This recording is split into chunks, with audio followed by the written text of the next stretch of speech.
అందరి chief ministers లాగానే కేసీఆర్ గారు కూడా నాకెందుకు వచ్చింది, నేను ఎందుకు పట్టించుకోవాలి, తెలంగాణ అనుకున్నాం వచ్చింది. ఇక హాయిగా గత జలగం వెంగళరావు లాగానో, కాసు బ్రహ్మానంద రెడ్డి లాగానో, లేకుంటే చంద్రబాబు నాయుడు లాగానో పరిపాలన చేస్తే సరిపోతుంది కదా అని చెప్పి కేసీఆర్ అనుకోని ఉంటే ఏ గొడవ ఉండకపోయేది. ప్రజలు గొర్రెల్లాగా మళ్ళీ ఓట్లు వేసేవాళ్ళు, మూడోసారి కూడా గెలిపించేవాళ్ళు. కానీ ఆయన ఏం చేసిండంటే ఉద్యమ కాలంలో ప్రజల యొక్క బాధలు చూసిండు, కష్టాలు చూశాడు.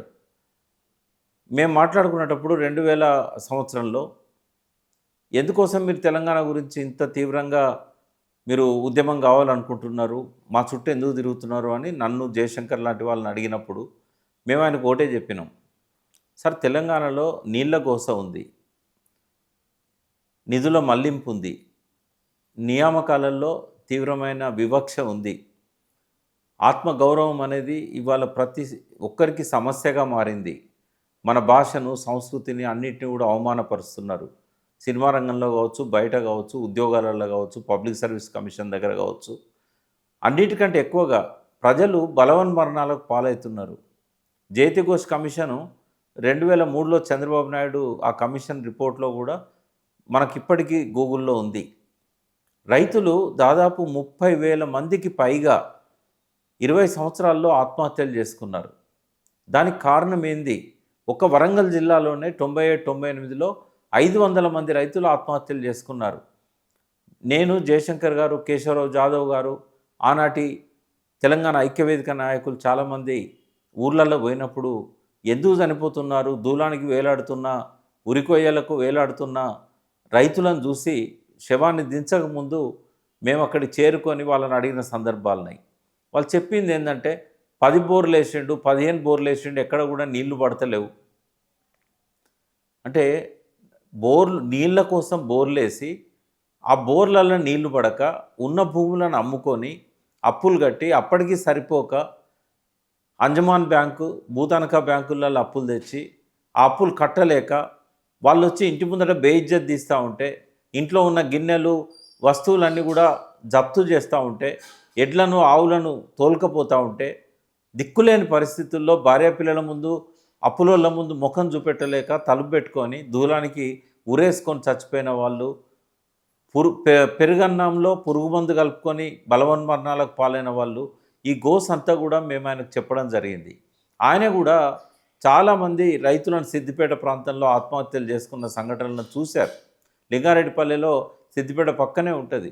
జయశంకర్ గారు నేను పోయేసరికి ఇంకా దూలానికి వేలాడుతున్న శవం, ఎందుకు దించలేదమ్మా, బాడీని దించవచ్చు కదా అంటే, ఏ బ్యాంకు వాళ్ళు అయితే నిన్న వచ్చి లొల్లి చేసినలో ఆ బ్యాంకు వాళ్ళు వచ్చేదాకా మేము దించామని కూర్చున్నారు వాళ్ళు. ఏంది ఆయన కథ అంటే 35 బోర్లు వేసిండు లింగారెడ్డిపల్లిలో ఒక రైతు, 35 బోర్లలో నీళ్లు పడలే, అయినా కూడా 36వ బోర్ వేసిండు. కొద్దిగా పడ్డాయి, ఒక హాఫ్ ఇంచు పడ్డాయి కదా అని పొలాలకు నీళ్లు మళ్లించాలనుకున్నాడు. పొట్టకొచ్చే టైంకు బోర్ ఎండిపోయింది, అప్పు తీర్చలేని పరిస్థితి. మళ్ళీ పంట మీద పెట్టుబడి తెచ్చాడు, అప్పటికే మొత్తం భూమి అమ్మిండు. 30-40 ఎకరాలు ఆసామే ఆయనే. చివరికి ఒక అరెకరం భూమి మిగిలితే ఆ భూమిలో పంట పండించాలనుకుంటే నీళ్లు మధ్యలో ఆగిపోయినాయి.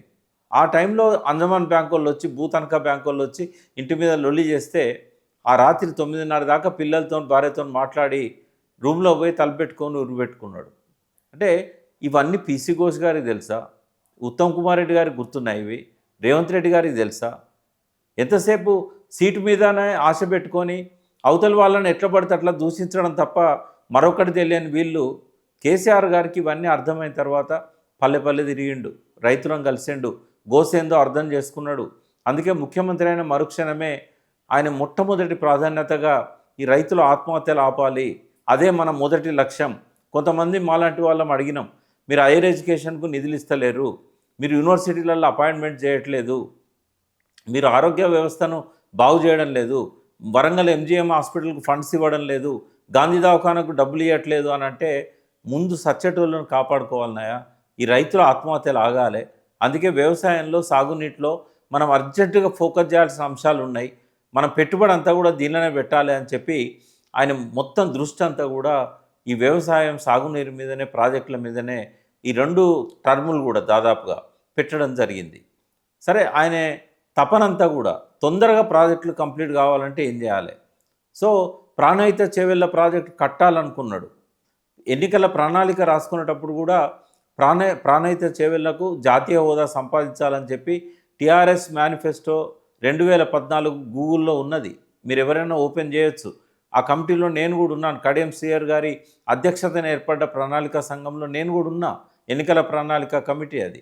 సో ఆ కమిటీలో మేము రాసింది ఏంటంటే ప్రాణహిత చేవెళ్లకు జాతీయ హోదా సంపాదించాలి, సత్వరమే ప్రాజెక్టులు కట్టాలి, తెలంగాణలోని కనీసం 100 నియోజకవర్గాల్లో నియోజకవర్గానికి 1,00,000 ఎకరాలల్లా నీళ్లు వచ్చే విధంగా ప్రాజెక్టులు కట్టాలని చెప్పి 1 కోటి ఎకరాల మాగాణం నా స్వప్నం అని కేసీఆర్ గారు ప్రకటించారు. దాన్ని చేరుకోవాలంటే ఏం చేయాలి అంటే ఆయన ప్రాణహిత చేవెళ్ల కోసం 152 మీటర్ల ఎత్తున ప్రాజెక్టు కట్టాలని చెప్పి మహారాష్ట్రకు పోయిండు. హరీష్ రావు గారిని పంపిండు. ఫడ్నవీస్ అసలే ఒప్పుకోకపోతే 148కు ఒప్పందం కూడా చేసుకొని వచ్చిండు. ఎందుకు 148కు ఒప్పందం చేసుకున్నాడు అంటే అక్కడ నుంచి నీళ్ళు వస్తున్నాయి, ఆ నీళ్ళని ఎత్తిపోసుకుంటే మన అవసరాలు తీరుతాయని. కానీ ఎన్నిసార్లునైనా నేను చెప్పగలుగుతా, ఇప్పటికి 10 సార్లు చెప్పినా, ఇప్పుడు 11సారి చెప్తున్నా. నిన్న పీసీ ఘోష్ గారికి ఏమర్థమైందో కాలేదో, వీళ్ళు ఏమన్నా అర్థం చేయించిందో లేదో, ఆయనకు సహాయకులుగా ఉన్న ఇంజనీర్లు ఏం చెప్పిందో తెలియదు. బట్ అది తుమ్మిడిహట్టి నుంచి కాళేశ్వరానికి ప్రాజెక్టు మార్చడం అనేది ఒక హానెస్ట్ డిసిషన్ కాదు అని చెప్పి ఆయన రాసినట్టుగా ఉత్తమ్ కుమార్ రెడ్డి గారు చదివారు. ఒకవేళ అదే కనుక ఆయన రాసి ఉంటే ఆ నివేదికలోని ఆ అంశాన్ని నేను కానీ తెలంగాణలో సాగునీటి మీద అవగాహన ఉన్న ఏ ఒక్కరు కానీ పీసీ ఘోష్ గారి ఆ వాక్యాన్ని అంగీకరించే సమస్య లేదు. అది శిరోధార్యమేం కానే కాదు. పీసీ ఘోష్ గారు ఏది రాసినా కూడా దాన్ని శిరోధార్యంగా తీసుకోవాల్సిన అవసరం లేదు. ఎందుకంటే తెలంగాణ వాళ్ళకే ఇన్నిసార్లు మొత్తుకున్నా నీళ్ళ గురించి అర్థమైతే లేదు, నీళ్ళ సోయ వస్తలేదు, మన గతం తెలియదు, మన వర్తమానం తెలియదు, మన భవిష్యత్తు తెలియజేసుకోవాలనో తెలియదు. ఆయన మంచి జడ్జే, 5వ తరము జడ్జి, బ్రిటిష్ ఇండియాలో వాళ్ళ తాత మొదటి జడ్జి. ఆయన మీద నాకు సంపూర్ణ గౌరవం ఉంది. కానీ ఆయనకి ఇచ్చిన సమాచారం కావచ్చు, ఆయనను మిస్గైడ్ చేసిన పద్ధతులు కావచ్చు, ఇవన్నీ కూడా కరెక్టే అని చెప్పి నేను చెప్పలేను. ఒకవేళ కనుక అది ఆనెస్ట్ డిసిషన్ కాదు అంటే ఈ తీర్పు ఇచ్చిన జడ్జి గారు సరి అయిన అవగాహన లేకుండానే, అవగాహన పెంచుకోకుండానే ఈ తీర్పు ఇచ్చారని చెప్పాల్సి వస్తుంది. ఆయన మీద గౌరవం ఉంది కానీ ఆయన చెప్పిన ప్రతి విషయాన్ని మేము గౌరవించాలని లేదు. అందుకే ఆయనకిచ్చిన సమాచారం కావచ్చు, లోపభూయిష్టమైంది కావచ్చు, ఆయనే ఇక్కడి పరిస్థితులపైన అవగాహన లేకుండా కేవలం కాగితాల మీద చూసి ఆయన నిర్ణయం చెప్పొచ్చు. ఈ విషయం మీద మాత్రం ప్రాణహిత చేవెళ్ళ ప్రాజెక్టులో భాగంగా ఉన్న తుమ్మిడిహట్టిని కాళేశ్వరం మార్చడం, మేడిగడ్డకు మార్చడం అనేది హానెస్ట్ డిసిషన్ కాదు అన్న దాని మీద నేను మాట్లాడాలనుకుంటున్నాను.